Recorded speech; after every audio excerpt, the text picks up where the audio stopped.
Sayın Rahimi, arkadaşımız İran İslam Cumhuriyeti Televizyonu'ndan Noruzu Bastani sorusu, Türkiye Cumhuriyeti Başbakanı Sayın Recep Tayyip Erdoğan'la görüşmenizde kendisiyle görüştüğünüz ana konular neler olmuştur ve kendisinin Batı ülkelerinden size herhangi bir mesajı olmuş mudur? بفرمایید. نه. بسم الله الرحمن الرحیم. خب ما به جناب آقای اردوغان و هیئت همراهشون از سوی دولت جمهوری اسلامی و مردم ایران در این ایام خجسته خوش آمد عرض می‌کنیم. Biz Sayın Türkiye Cumhuriyeti Başbakanı Erdoğan'a ve beraberindeki yüksek heyete İran'a hoş geldiniz diyoruz bir kez daha. قدم ایشون رو در آغاز سال نو در واقع مبارک می‌دانیم برای گسترش روابطمون با همه کشورهای مورد نظر در دنیا. Kendisinin bu bahar başlangıcında, Nevruz başlangıcında İran'a teşrifleri ve kadem basmalarını önemli bir değer olarak kabul ediyor ve buraya bereket getirdiklerini düşünüyoruz. اولین مهمان خارجی ما در سال 91 جناب آقای اردوغان هستند. 1391 Şemsi yılındaki ilk konuğumuz Sayın Erdoğan olmuştur. باران در اکثر نقاط ایران همراه با هیئت ترک در سرزمین‌های ایران باریدن گرفت. Türk heyetinin gelişiyle beraber İran'ın pek çok coğrafi bölgelerinde yağmur yağmaya başlamıştır. هم اولین هیئت مهمان ما از ترکیه آمد، هم اولین توده ابرها از آسمان ترکیه به ایران سرازیر شد. Bu yıl hem ilk konuk heyetimiz Türkiye'den geldi, hem de ilk yağmur yüklü bulutlar Türkiye semalarından İran'a geldi. این رو امری مبارک تلقی می‌کنیم. Bunu kutlu bir durum olarak telakki ediyoruz. ما با جناب آقای اردوغان در همه زمینه‌ها امروز مذاکره کردیم. Biz Sayın Erdoğan'la bugün bütün alanlarda görüşmeler yaptık. مبادلات بازرگانی و تجاری ما دو کشور از مرز 16 میلیارد تجاوز کرده. Şu anda iki ülke arasındaki ekonomik, iktisadi, ticari alışveriş 16 milyar dolar sınırını aşmış durumdadır. امروز قرار گذاشتیم اون رو در ظرف 3 سال آینده به 30 میلیارد دلار برسانیم. Bugün kendisiyle bu rakamı gelecek 3 yıl zarfında 30 milyar dolara çıkarma kararın 35 milyar dolara çıkarma konusunda anlaştık.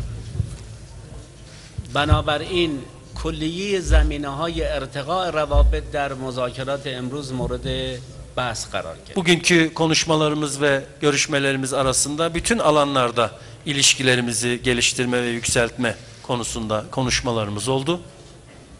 انجام مبادلات تجاری تا مرز 30 میلیارد نیازمند این هست که زمینه‌های کار مساعد بشه. Ancak bu 30 milyar dolar sınırına ulaşabilmemiz için gerekli olan ticari altyapının bir an önce sağlanması gerekiyor. ما در همه اون زمینه‌ها با هم مذاکره کردیم. Biz bütün bu alanlar konusunda, yani altyapılar konusunda kendisiyle görüştük. در 2 سال گذشته از سفر آقای اردوغان تا به امروز 50% مبادلات ما گسترش پیدا کرد. Sayın Erdoğan'ın bundan 2 yıl önce İran'a gerçekleştirmiş olduğu seyahatten bu yana bu ticaret hacmi olabildiğince artmıştır. امروز مصممیم اون رو 100% گسترش بدیم. Bugün artık bunu %100 artırma kararlılığında olduğumuzu ifade ediyoruz. و با امید روزی که در آینده نزدیک مبادلاتمون رو به 30 میلیارد برسانیم. Ve yakın bir gelecekte inşallah bu ticari ilişkilerimizi, alışverişimizi 30 milyara yaklaştırmayı umuyoruz. رابطه Zarar görmez bir ilişkidir. امروز در مذاکرات گره دیگر بر استحکام روابط و برادری دوستی زده شد. Bugün kardeşliğimizin ve dostluğumuzun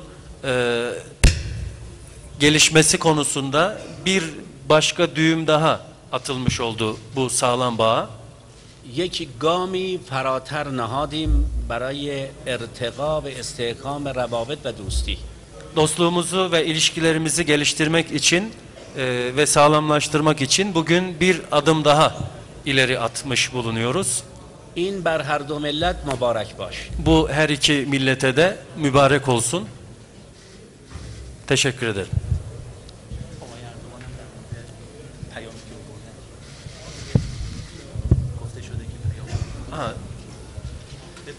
این بخش پیام که فرمودن آیه نخست وزیر ترکیه پیامی آوردن bunu az Sayın Başbakan'dan bu soru soruyorlar ki Sayın Başbakan, Türkiye Cumhuriyeti Sayın Başbakanı, acaba herhangi bir mesaj Türkiye Batılılar tarafından İran'a getirdiniz mi?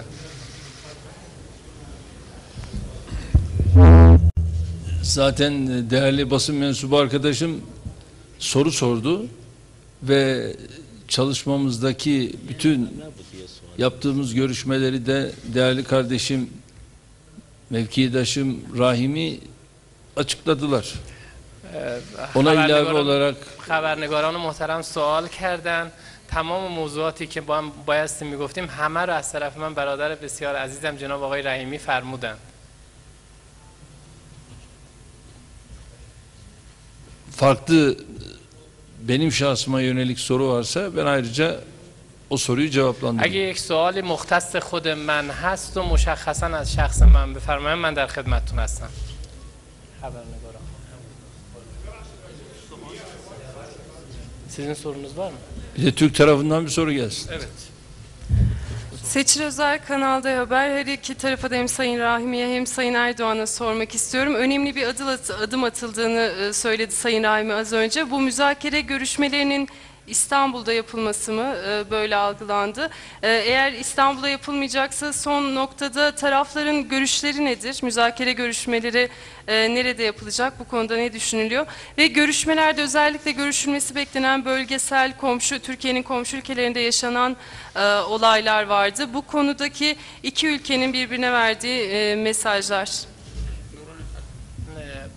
سوال پاسخی که جناب آقای رحیمی فرمودن این گونه استنباط شد که محل مذاکرات هسته‌ای ایران در شهر استانبول خواهد بود.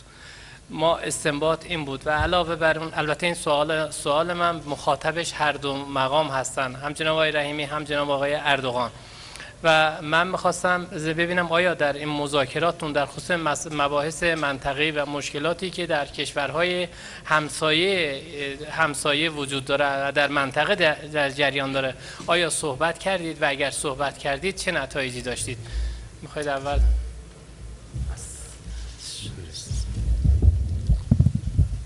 Ben de teşekkür ediyorum. Tabii İran'la Türkiye arasındaki ticaret hacmi özellikle son yıllarda ciddi manada bir artış kaydediyor. من هم خیلی متشکر هستم. در بین روابط ایران و ترکیه به ویژه در سالهای اخیر یک جهش فوق‌العاده‌ای وجود داره.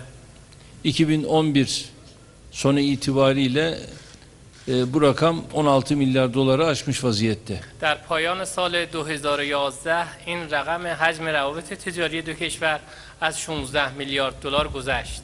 Tabii ticaret hacmi içerisinde Türkiye aleyhine bir durum söz konusu. البته در ارتباط با تراز تجاری دو کشور یک جهت تجاریش منفی هست بر علیه ترکیه است.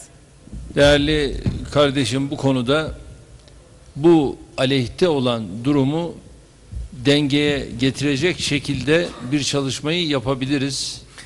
برادر بسیار عزیزم گفتش که در این حجم مبادلات تجاری که منفی هستش تلاش خواهند کرد که بتونیم این به نوعی به تعادل برسه. Bunun için de ortaya çok ciddi bir liste koymak suretiyle bunu çözmek mümkün dediler. و فرمودن که در این رابطه با ارائه یک لیستی از همکاری‌ها راهکاری برای حل این مسئله دارند. Burada tabii ilgili bakan arkadaşlarımızın birbirleriyle bu süreçte yapacakları çalışma çok önemli. البته در اینجا وزرای مرتبط دو کشور نقششون برجسته میشه و مسئولیت اونها برای این همکاری‌ها بیشتر میشه. Hedefimiz bu yılın ikinci yarısında Türkiye'de aynı şekilde bir toplantıyı yapabilmek. هدفمون بر این هستش که در نیمه دوم سال جاری همین جلسه رو در آنکارا به اتفاق ایشون داشته باشیم. Ve bu toplantıyı yaparken de özellikle bakanlarımızın yapmış oldukları çalışmalar ki mesela benim Türkiye olarak İran'la ilgili görevlendirdiğim bakan arkadaşım biliyorsunuz Kalkınma Bakanımız. Evet. Aynı şekilde yine İran'ın da Türkiye ile ilgili bu konuda görevlendirdiği Cumhurbaşkanlığı 2. yardımcısı aynı şekilde Türkiye'deki bu süreci takip ediyor. تا زمانی که این نشست رو قرار هست در ترکیه برگزار کنیم من یک مسئولی از دولت خودم وزیر توسعه و سرمایه‌گذاری کشورم رو تعیین کردم به عنوان نماینده ویژه‌ای که کارها رو پیگیری کنه و جناب آقای رحیمی هم معاون رئیس جمهور ایران رو برای همین مسئولیت تعیین کردم و قرار شد تا اون مدت نمایندگان ویژه دو کشور نظارت مستقیم بر کارها داشته و موضوع رو به ماها گزارش کنند. 2015 sonu itibariyle azmetmemiz, kararlılığımız 35 milyar doları yakalamaya yöneliktir. هدف ما بر این هستش که تا سال 2015 اراده و تصمیم ما رسیدن به هدف تعیین شده 30 میلیارد دلاری که از سوی هر دوی ما به نتیجه 35 میلیارد دلار 35 milyar dolar. 35 میلیارد دلار هدف 35 میلیارد دلاری تعیین شده.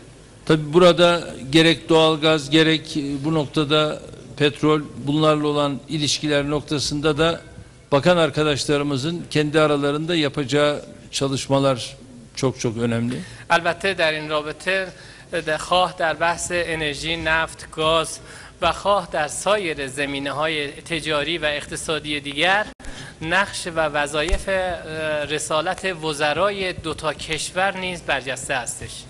Ve konuyla ilgili arkadaşlarımız bugün en geç yarın çalışmaları bitirecekler ve bizler de nihai kararını bu işin süratle vereceğiz. در این رابطه قرار هست وزرای مرتبط دو کشور امروز و حداکثر تا فردا برنامه مذاکرات خودشون رو ادامه و نتایج رو به ما گزارش کنند. Ve bir diğer konu da malum nükleer zirveyle alakalı İstanbul'da bu toplantının zirvenin yapılmasına yönelik teklifimiz vardı.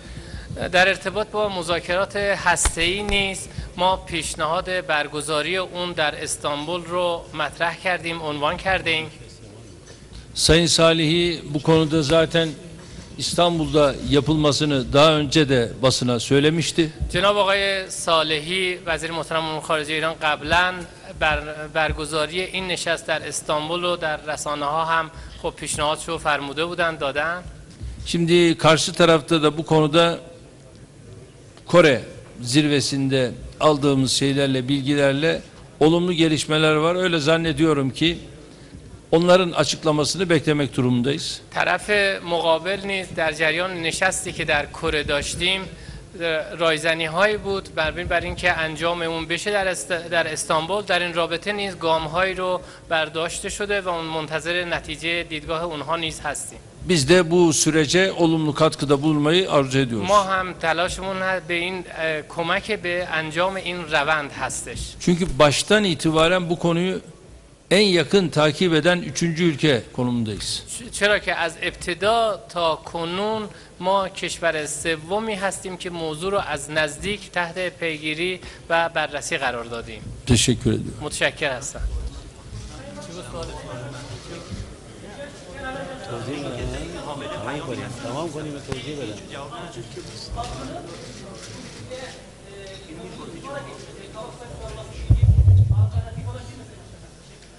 آیا میتونه غرب یک برای بحث هسته یک جایگزین و آلترناتیوی رو هم تعیین بکنن؟ بله. kimden sorunuz kimiydi muhatabı? از آقای نخست از آقای اردوغان سوال کرد. sordu. Tekrar alır mısınız sorunuzu?